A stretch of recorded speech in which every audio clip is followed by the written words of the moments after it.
Are you a fan of pro wrestling, comedy, and combat sports? Then we have the podcast for you because we cover that and much, much more. Do you like to debate with your friends? Do we have the perfect segment for you? It's the 531, where we take any given subject, break it down to a top 5. From there, we debate it down to 3, and then into that number 1 spot. If you want to get a hold of us, find us on our social medias. Search Working Fans Podcast on any major social media platform. And if you want to find the podcast, search for us on any major podcast platform, as well as YouTube. Working Fans Podcast. We put in the work so you don't have to.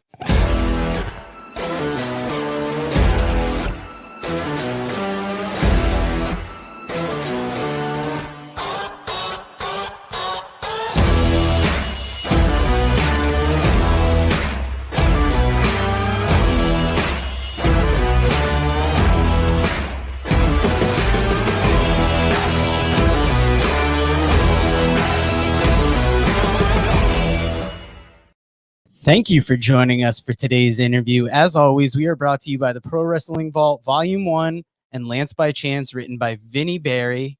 We are brought to you by Blood and Fire, the unbelievable real-life story of wrestling's original Sheik, brought to you by Brian R. Solomon, the great people over at our commentary home of New Heights Wrestling. And today, we are excited to bring you today's guest. He has been a radio host, podcast host, worked in the music industry, worked for his favorite baseball team, worked in and around the wrestling industry, is a wrestling convention pioneer.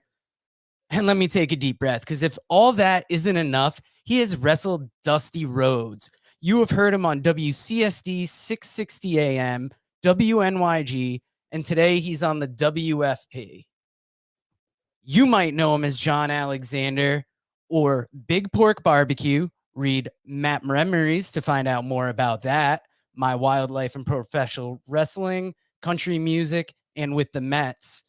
Everyone, please welcome John Arezzi. John, I hope I did you justice with that intro. Yeah, who's the cat in the background there? Oh, that's Thor. She's got to get in every shot. Oh, that's awesome. Yeah, very cool. That was a great intro. The Big Pork Barbecue is certainly a story for the book. Given to me by the Power Twins in Sunny Beach in Southeast Asia in 1993 when we were on tour there. So there's an interesting story behind that that's in the book, and we'll leave it at that. Great to be here with you guys. Thank you for inviting me. Thank you very much. Now, Dave, why don't you kick it off with us here? Yeah, John, why don't we just start from the beginning? Like any of us, most of us start off as just fans. What were you a fan of? What enticed you about this industry? Just give us a start. Yeah, I mean, fan watching it since I was 7 years old in the mid 60s.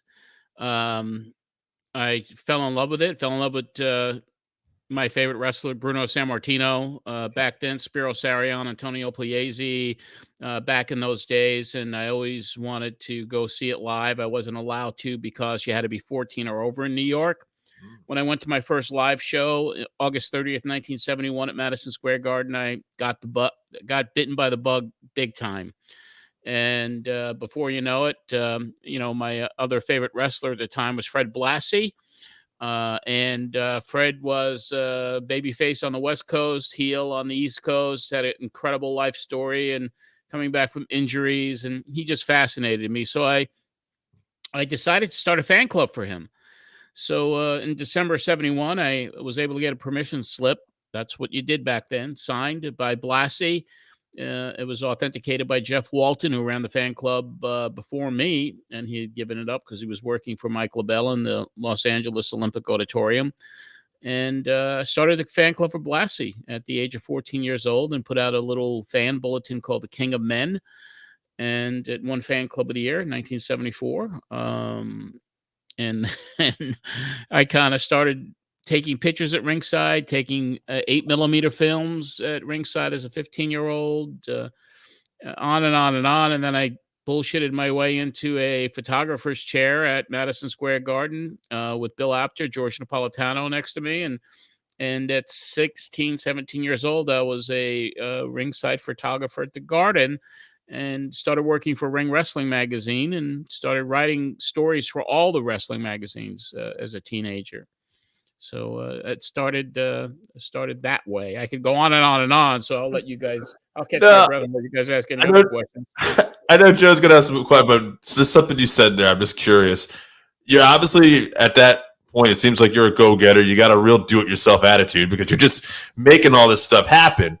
But what I'm curious is somewhere in that moment, you're at Madison Square Garden. You're taking pictures. Do you take a moment to take a deep breath, and go, "Holy crap! Look what am I doing?" Or is it just you're so busy in the moment at the time? No, it's always what am I doing? Because I think it's a little bit of a, have something wrong with me inside my brain that I just never had any. If I wanted to go after something, I went after it. And I was a really shy kid. I mean, in high school, junior high, I hated school. I didn't talk to anybody. I sat in the back of the class with my coat on. I didn't have a girlfriend in high school. I didn't go to my prom. I didn't do anything. I hardly went to school. I hated it. Wrestling was my release, and in wrestling, I was able to kind of reinvent myself a little bit, and I would just move forward.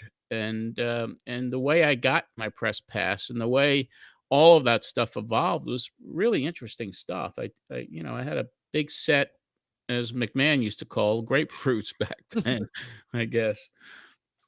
Now, John, one thing I wanted to ask you about, because I really like in the beginning of the book how you describe and you talk with love about your family life and how at times, oh, sorry about that, No and problem. how at times it could be difficult. Was it tough to include those details about your family, or was it just kind of like the want to tell the truth of the story? Because I thought you did it in a very caring way, but you really didn't hide anything.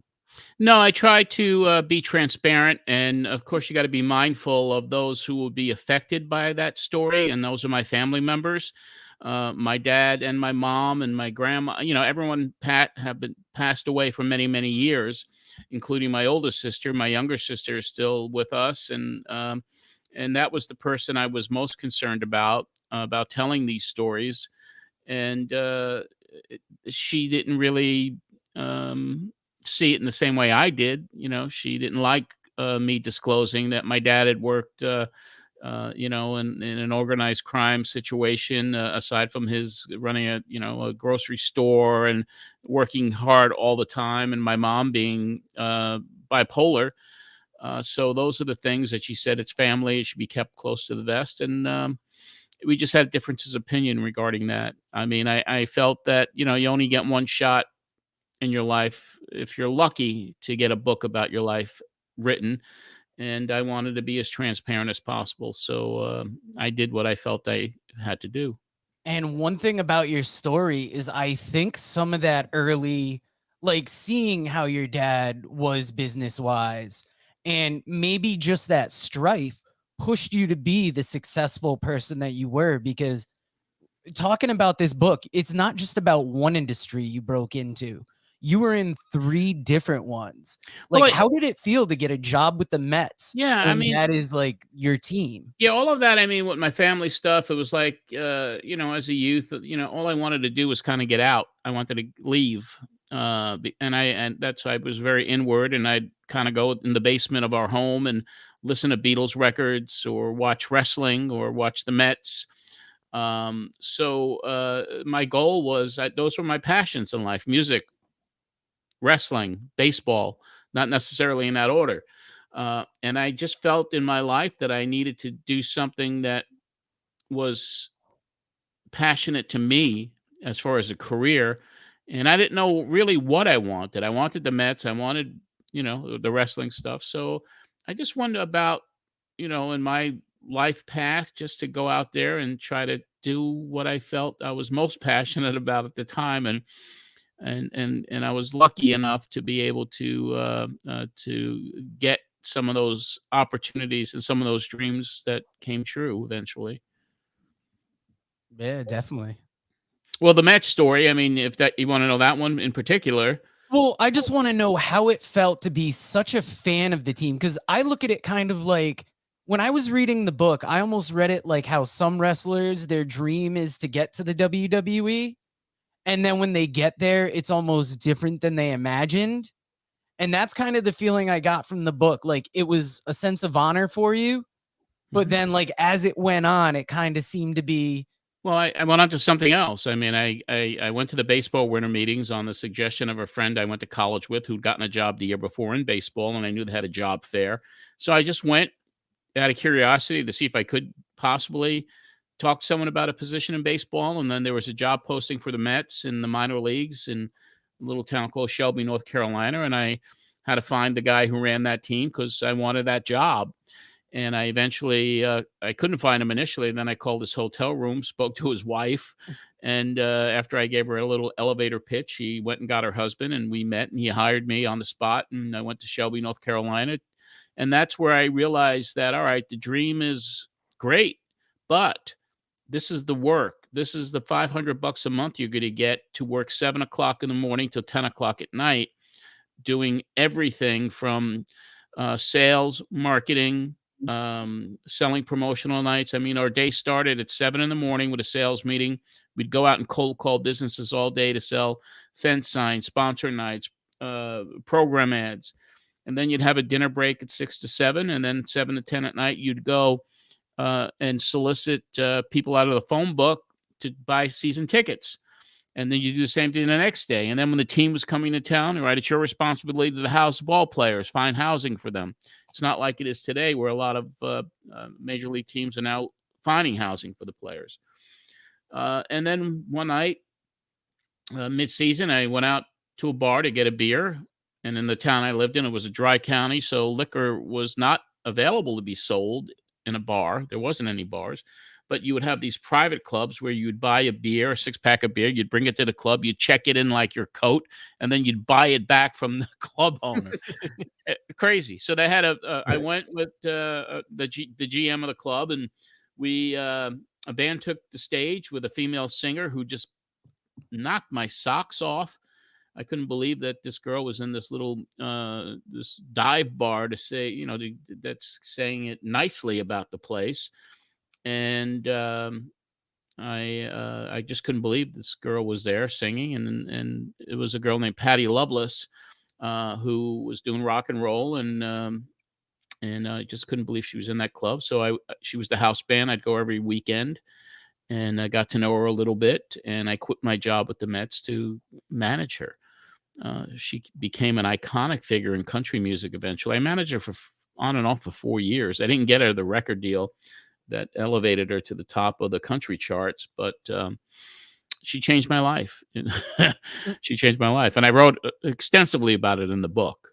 Yeah, that's one thing. You always seem to go, like, when your passion's running out for something or you discover a passion for something else, you seem to, like, seamlessly, not perfectly, it's not that there's not ups and downs, but you flow right into that new commitment. And that's almost the story of your managing career that you seem to get, is like, you're there at those early moments, but maybe not when they hit the top. Right. I am a good judge of talent. I know I have a knack of identifying talent, which I think is special. And I did that with Patty. I knew she was going to be a star. I didn't get her there, but I knew she was going to be a star. And then when I worked as a vice president for a record company here in Nashville, I found this kid at a pizza place named Kelsey Ballerini, who was just a kid who recognized me because I managed another artist. And she came up to me, introduced herself, and I invited her to sing for me in my office. And she blew me away. And she's one of the top artists throughout music today. I was instrumental in getting her start. But then I got fired by the record label because I was arguing on the behalf of another artist I managed that was also signed to the label.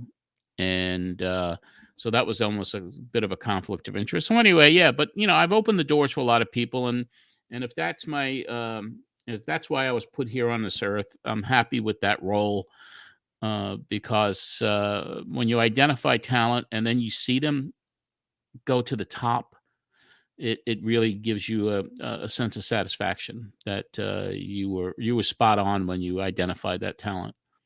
Yeah. Now, what do you look for when identifying talent? Is there something that you can identify it as, or is it more it's an indelible it factor?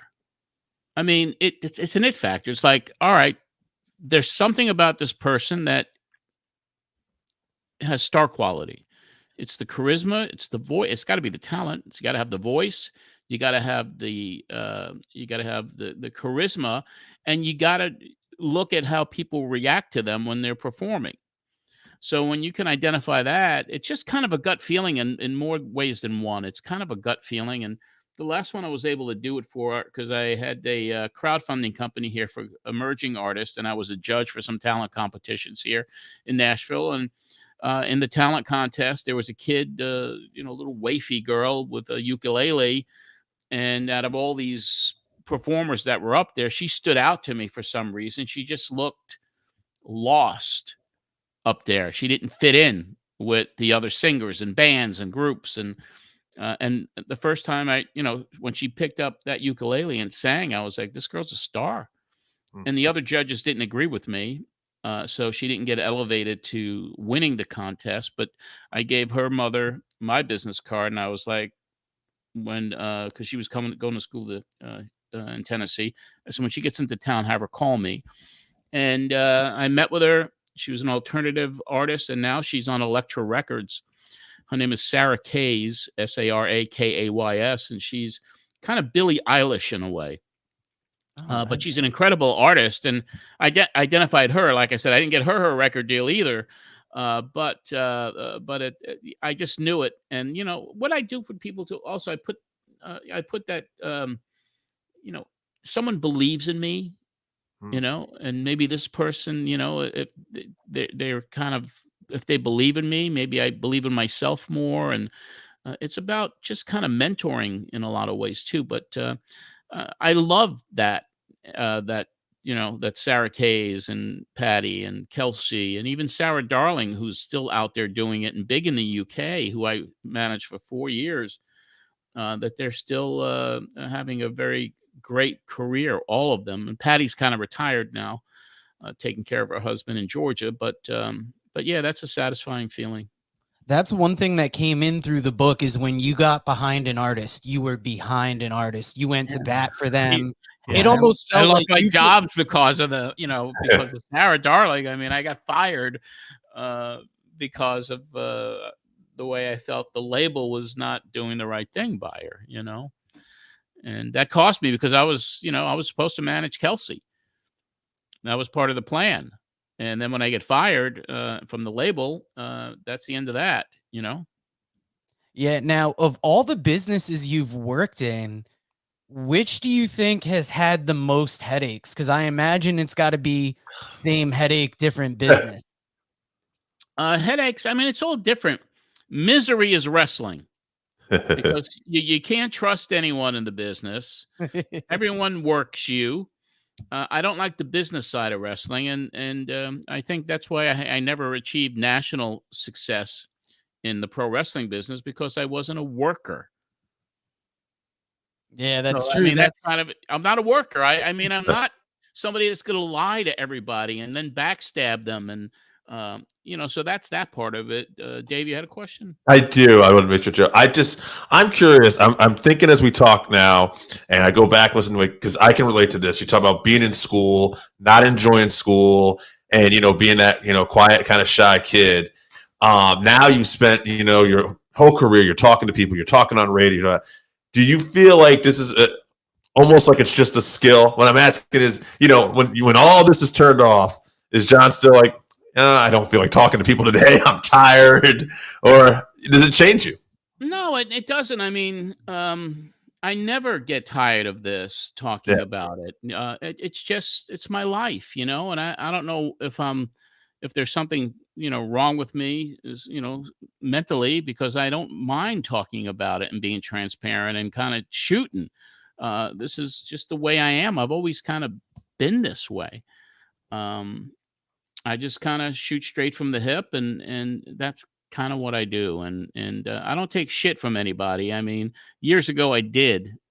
I could sniff it out now in an instant if someone's trying to work me, or get over on me, and I'm still fascinated, and I'm still quite observant of the characters that are in wrestling and the people that you got to deal with. And I keep coming back to wrestling, and then I leave it, and I come back, and I leave it because you can only take so much of it, and then to save your sanity, you got to get out of it because it could tear you down, and Yeah. it teared me down in the 90s.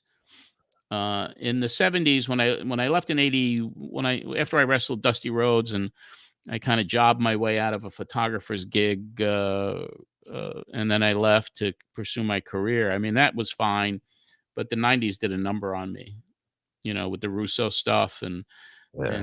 all of the stuff I went through with the Jake the Snakes, and that whole business just destroyed me. And now I'm a historian, so I do the podcasting, and I did have issues. I got canned by Brian Last because I talked to Conrad Thompson.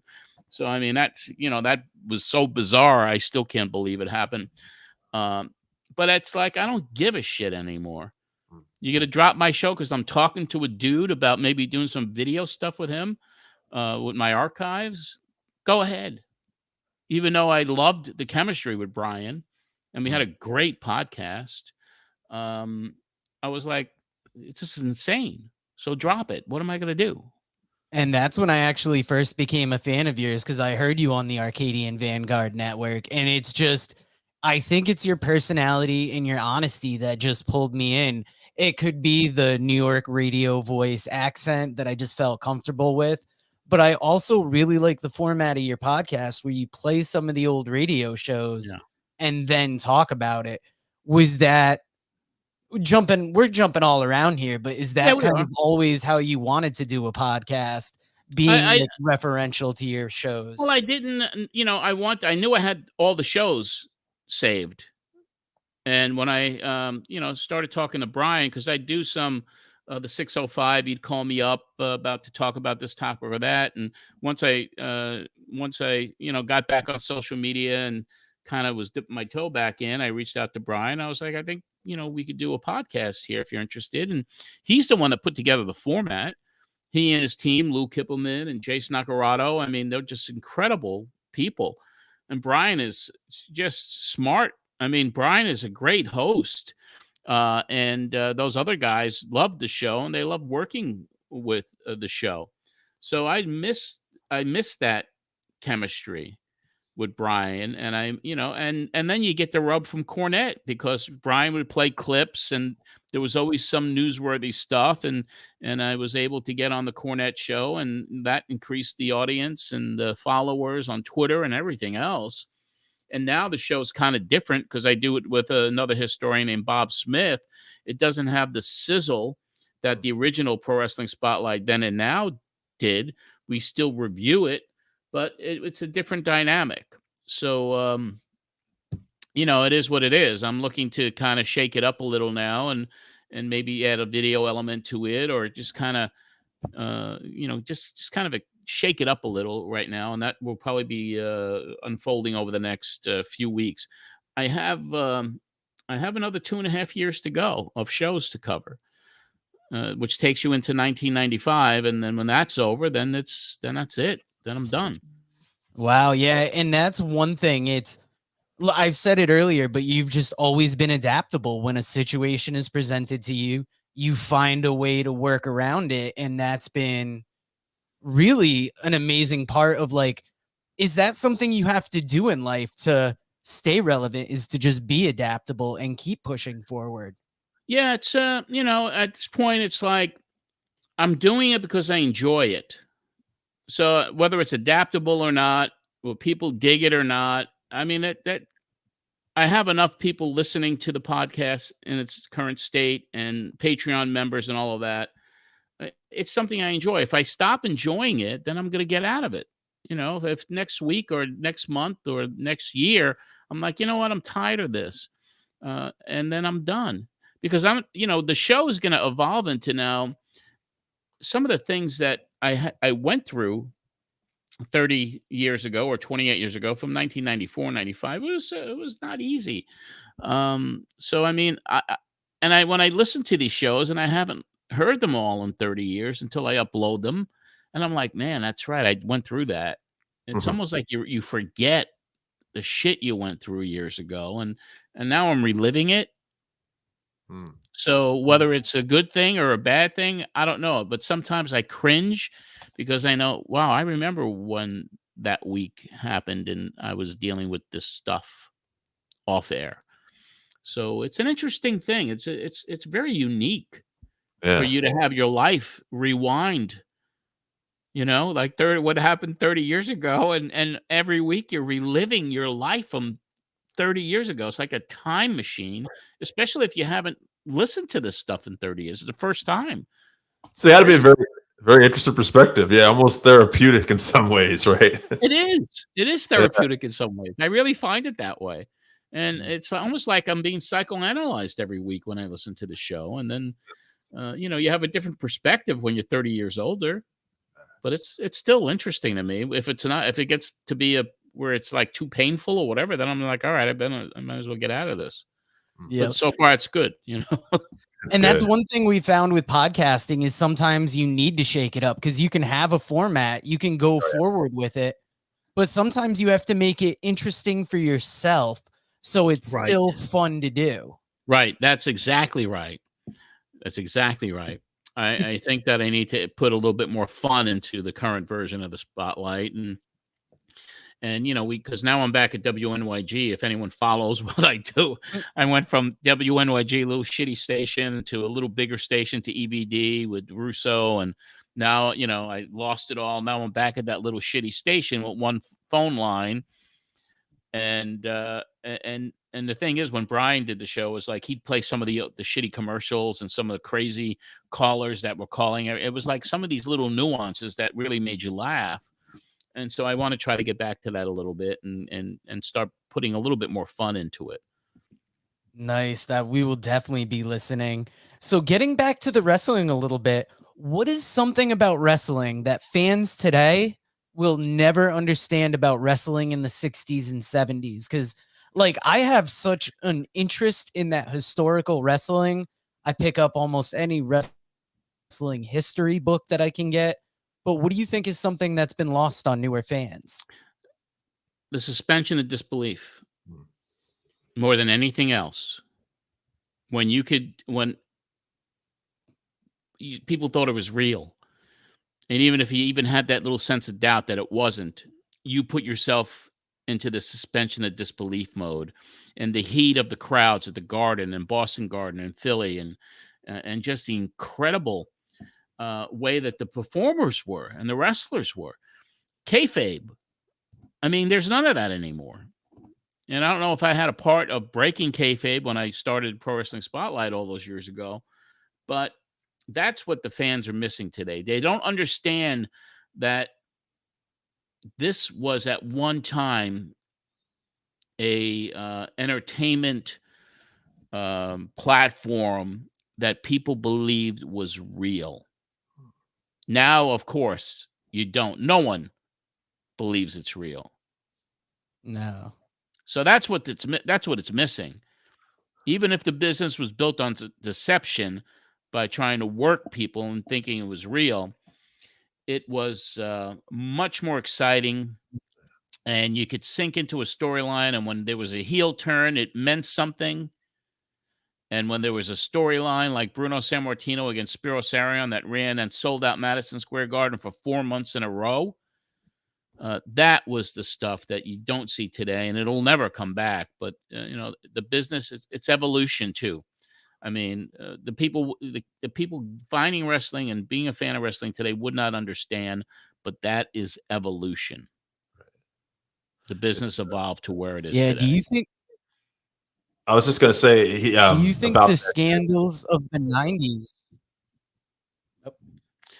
Do you think the scandals of the 90s did anything to hurt that suspension of disbelief? Well, I think what hurt it more than anything else was Vince McMahon going to the State Athletic Commission of New Jersey and saying this was all predetermined. So we didn't have to pay the taxes anymore and didn't have to be under their jurisdiction. But what the scandals did was hurt the business when the parents were like, well, there's a sex scandal and this ain't good for my kids to watch or go to a show. So, I mean, those scandals hurt the business with people looking at it as a kind of a dirty business. and it lost significant amount of live attendance and TV ratings back then. Yeah. Absolutely. I was just going to Sorry bounce to cut back. you off, Dave. That's all right. I wanted to talk about that kayfabe thing because I noticed that during the COVID era, basically when they had the empty arena matches and everything. And I remember watching a UFC event with some friends and thinking, wow, this is way more entertaining because I'm invested in a winner or a loser. Whereas as an older fan now who still keeps up with it, it's like, I don't have that in pro wrestling. Like I'm looking for a show here. And, the show has kind of been, it's like, oh, here it is. Yeah, I mean, you're absolutely right. I mean, that COVID, those empty arenas was just was horrific. Yeah. I mean, it was just like you could tell that the performers were like they were just going through the motions. I mean, if you can't feed off the crowd, you're screwed.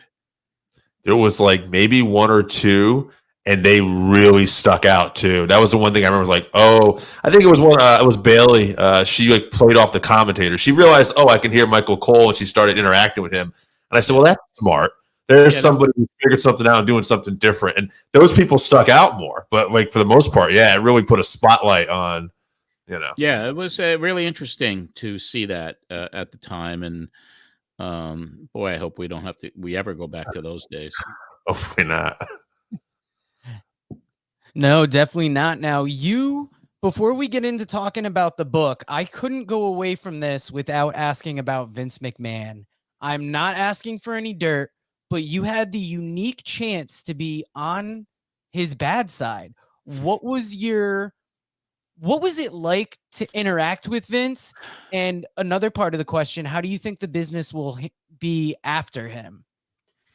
Vince McMahon is one of the most unique individuals I've ever encountered. And I first met him in the 70s, when I was covering the matches and I backstage at Madison Square Garden. And, I got to know him a little bit and I'd shoot photographs for him, for the Garden program. I'd bring a little contact sheet. And he said, I like this one. I like this one. And, then I give him the pictures and then he would asked me because I was up in New England and he was promoting in New England. Can you go and shoot some pictures of the preliminary guys? He would say, they need a little love, and then I'd go to a little place in Massachusetts and shoot dressing room shots of a lot of the guys that didn't really win matches, and then basically getting on his bad side was never intended by me. It was when I started Pro Wrestling Spotlight in 1989, and my second guest on my second show was Bruno Sammartino, who was my idol, and I was able to get him to and taped an interview for the show, and then he started saying all of these things about Vince and what was going on behind the scenes, and I'm like, holy smokes! I mean. And then I called the WWF and I spoke to their PR person and I said, "Listen, I interviewed Bruno because they were going to cooperate with me and give me guests and all that." And I said, "He didn't really say a lot of nice things about you guys." And oh, well, you're not going to air that, are you? I was like, "Well, I think I have to." And if you air that, then you're done with us. And that was on my second show. And then basically, when the steroid stuff started, when Billy Graham came on my show in March of 1990 and talked about how steroids ruined his life and all of these things. And then it was kind of like when the Zaharian trial was when I broke that story on Pro Wrestling Spotlight. I mean, that was kind of like another step in the wrong direction when it comes to a relationship with Vince. But what really severed it was when he did a press conference at the Plaza Hotel after the Zaharian trial to announce a steroid policy, and they didn't invite wrestling media there. And I had to sneak in under an assumed name, and I confronted him in front of the reporters. And then he denied, "Oh, I didn't know wrestling people weren't invited." And then Phil Muchnick from the New York Post wrote about it. And when Phil Muchnick got involved, that was it. I mean, I was accused of feeding Muchnick stuff, and which was not the case. But then I became, maybe public enemy number two because Muchnick became public enemy number one. And then the Donahue show, and I caught him in a lie. Well, I didn't. Well, Meltzer did. I mean, it was just kind of like about Arsenio Hall show. I went to Vince and I was like, "Didn't you say you were devastated when you found out that Hulk Hogan said what he said on Arsenio?" "Oh, I never said I was devastated." And Meltzer said, "Yeah, you told me that." So and Vince thought that we set him up, which was not the case. So anyway, that's the way it was. But Vince has always, made amends with people, from Bruno Sammartino bringing, with him and Triple H bringing Bruno to be inducted in the Hall, and Billy Graham back and forth. And he was always what's good for business. With me, I was just a little, I was a peon. I was nothing. But I disrupted his business. And I haven't talked to Vince McMahon since the 90s. So I assume that animosity would still exist on his part. Yeah. How different do you think the business is going to be now after Vince? Because I'm personally very excited about it, because wrestling has been one way my entire life. And Yeah. I've always preferred something other than WWE when I want a real good wrestling product. WWE is always going to be like a warm bowl of soup. It's comfort food. Yeah. But like, it's never like the top thing I like. Yeah, I'm optimistic about it. I'm optimistic about the direction of Triple H. Obviously he's putting more of his ideas in, and they're saying wrestling again. And I mean, there's a lot of little things that are happening on a week-to-week basis. And I really am optimistic about where that company is headed before it gets sold, because it's going to get sold. And what happens after that is going to be another interesting thing to watch happen. But I just wish that they, and they're starting to. I mean, the sense of history, I don't think there's enough of the sense of where they came from and how they got there, and honoring the legends that were preceded by the stars of today. I mean, they have to do more of that. I don't know if people care, but I think there should be much more in relation to the history. And they have Peacock and they have that streaming network. There's not enough history on there that goes back to the 70s and the 80s, and how the business evolved into where it got to today. So I hope that that's a change that they execute. And I want to see the creative direction of what's going to happen with today's performers. I think, the jury's out, but I'm optimistic about what I see. Yeah. I think I had heard somebody, I think it was Eric Bischoff, said that, and he was the guy who said, I always liked working with Vince. I respected Vince. He said, but I think the creative process will flourish because you have to understood the creative process revolved around one man who had a very unique personality, work ethic, who called you at 2 a.m. and you better knew about this little minute storyline. So it's like, it's got to be damn near impossible to, Well, yeah, the nuances of taking people's names away and turning a guy into it's like he had to go. Right. He was in there, he was an old guy, and that's it. It's over. Your ideas are not valid anymore. They don't make sense anymore. They're he had to go. And unfortunately for him, he got pushed out. But maybe that's what was necessary to make the business go forward. I mean, he got himself in a lot of trouble, and he had to go. So now he's gone. So, or is he really? Who knows? But Right. but I think that I don't think that Vince McMahon. Seeing a picture of him recently with a birthday party with Cena, he looked horrible. So this was his life. This was 24/7, 365 for decades. When you yank that away from somebody who thought he was Teflon, who thought he was invincible, who thought no one could get to him, and he was the king, when you take that away from somebody, what happens to them? Yeah. Mentally, physically, personally? How long do you last? Interesting stuff. Yeah, especially when your driving force is taken away now. Speaking of driving force, we are excited to have you here because of your book, Matt Memories. When did you decide to write a book, and what inspired you to? Well, I always had the idea of a book in the back of my head after all the things that I was doing in my life and career, and And when I got back into wrestling, when I dipped my toe back in 2018, I thought maybe there is a book here. And I heard so much about ECW Press that they published a lot of great wrestling books. And I reached out to Michael Holmes, who was the executive editor there. And he, ironically, he answered my call right away. And he goes, "This is so ironic. I was just watching a video with you and Vince Russo on YouTube, because Vince Russo and I had that, that heart to heart." And he goes, "Yeah, I know who you are." And he goes, "I would be interested in hearing more." And I sent him a little synopsis. And then he was like, "You need a writer to work with you." And that's how it happened. He said, "Here's, Greg Oliver is one guy. Scott Teal is another guy. If you can get one of those two guys to write the book with you, I'll give you a book deal." Scott was kind of busy. I talked to both Scott and Greg at the Cauliflower Alley Club. It was the first time I'd gone there, and that was in 2019. And after I talked to Greg Oliver, and he goes, "I don't want to do another wrestling book, really." But when he found out about what else I did, the baseball, the music, he goes, "I like this." And so I got the book deal. So that's how that happened. So it was kind of like serendipitous. It was kind of like it happened pretty quick. I didn't really shop it around other than to one publisher.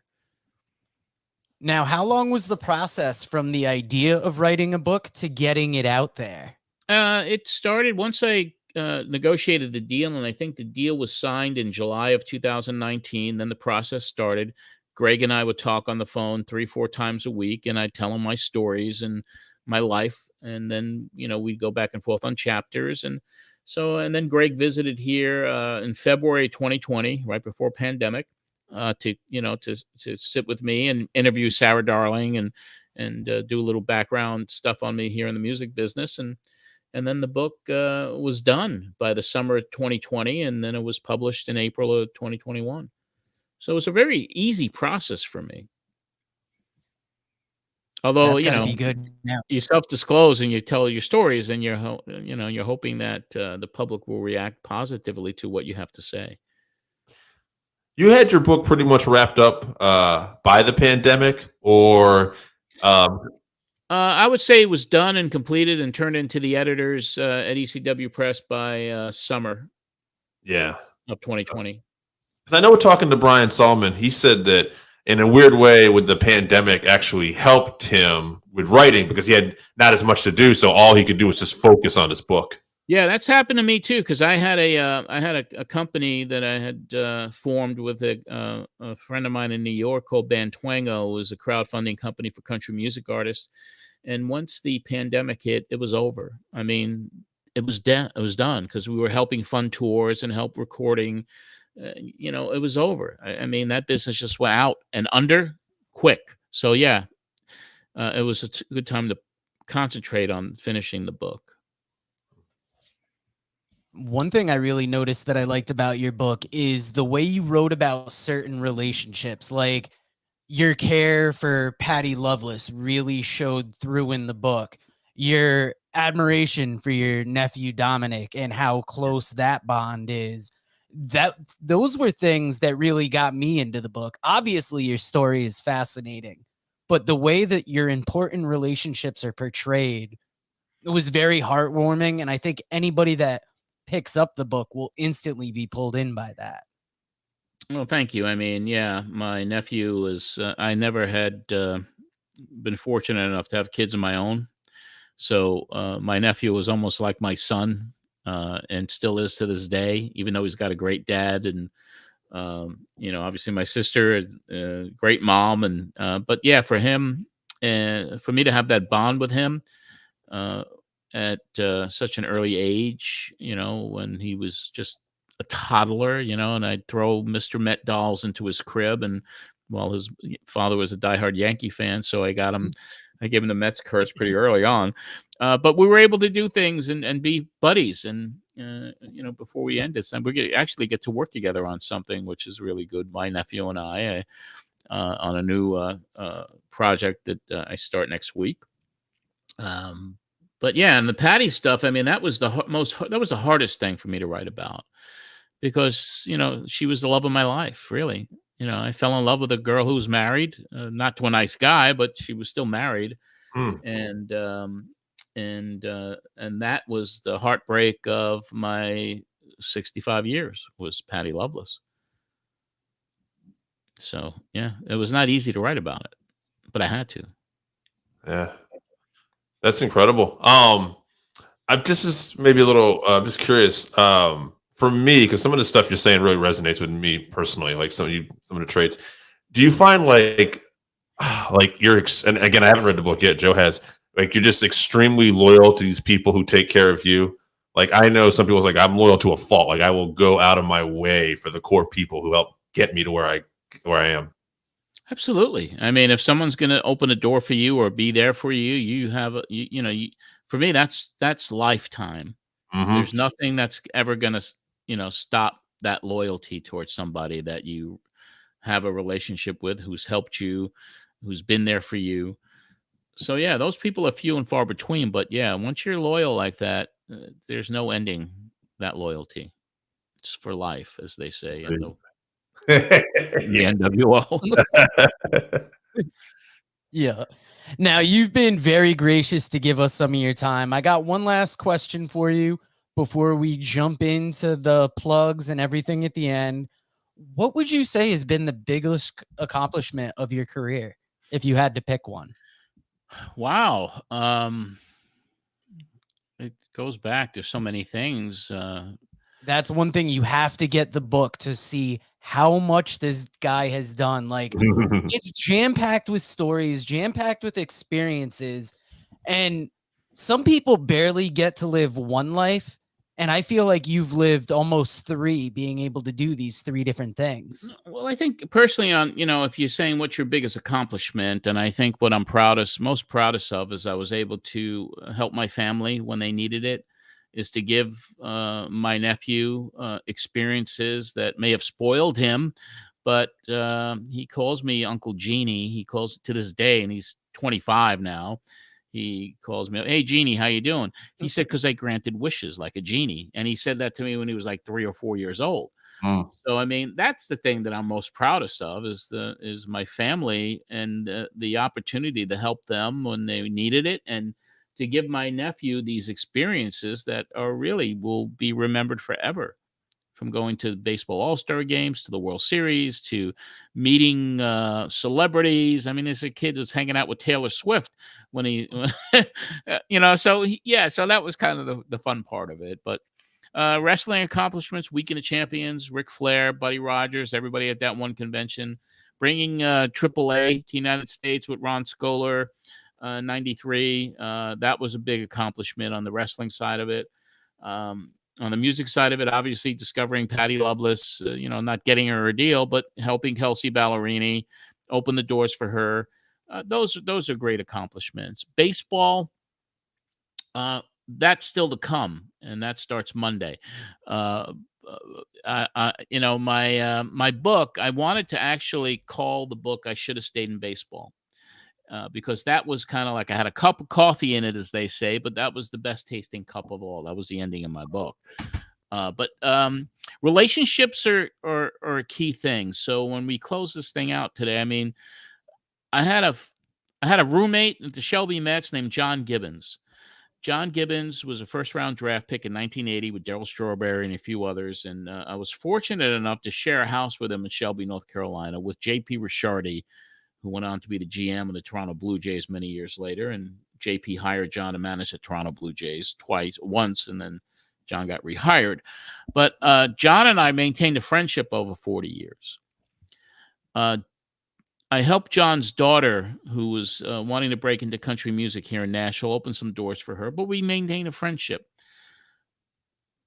A few years ago, I had talked to John about him writing a book. I said, "John, you should do a book." Well, who's going to want to read a book about me? He's a very humble guy from Texas, and he says some sports writers up in Toronto said they'd write a book with me. And I don't want to, I'm not interested. But, lo and behold, last year I called him and, how you doing, John? I'm planting trees in my yard. I'm not really doing much of anything. I said, maybe you should do that book. And he goes, you know what? Maybe I should. And so I got him a book deal with ECW Press out of Toronto. He's beloved up there. So Greg Oliver got assigned the book, which was great too. So then we started talking about doing some other things together. And before you know it, I'm representing John Gibbons. You know, and John always negotiated everything for himself. But then we had an idea to do a podcast Mm. because John is a straight shooter and he's an icon, right, up in Canada. And he wants to eventually manage a team again. And I think he will get that opportunity. So this coming Tuesday, the Gibby Show debuts. We have an executive producer we hired out of who used to work at TSN in Canada for 30 years. It's going to be incredible. We're going to talk baseball every week. And our first guest, because John's got enormous relationships in baseball, our first guest is Josh Donaldson, who John managed in Toronto. Wow. He's a New York Yankee now. And, you know, on this show, I mean, each week we're going to have guys like Braun Strowman, Albert Pujols. I mean, big names. So I have very high hopes for this podcast. And it gets me back in baseball, which is full circle moment for me.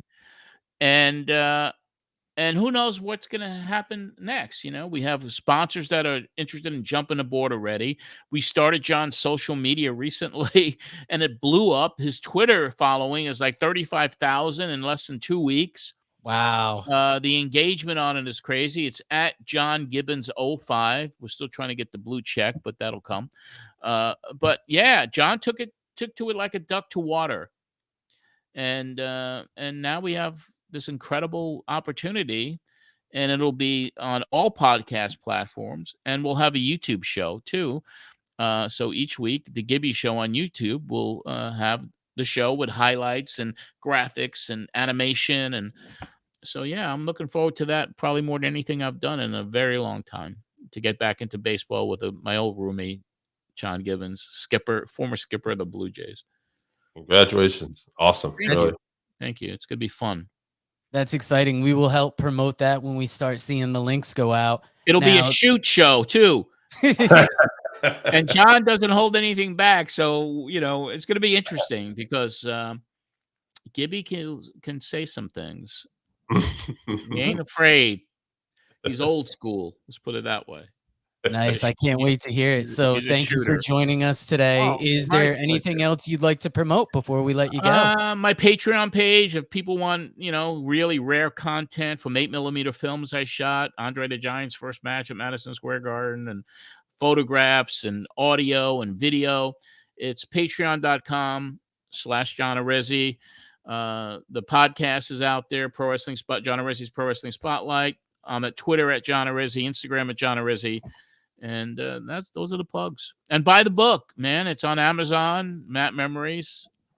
Just please, if you like an autographed copy of it, I'll be more than happy to sign a number one for you. And that email is john@mattmemories.com. Very nice. That's the way I got my book. I had to email you and get it signed because I'm always, when somebody comes out for a book, I'm a sucker for getting that signed copy. So thank you for the book. And thank you got a number in yours? Yes, I do. Let me go. What's your number? 149 out of 250. So I got in there. You did fairly get in there, right? Because we're you know, now that's it. There's no more of those, you know. So. Oh wow. Well, thank you very much for joining us today, and we will talk to you again.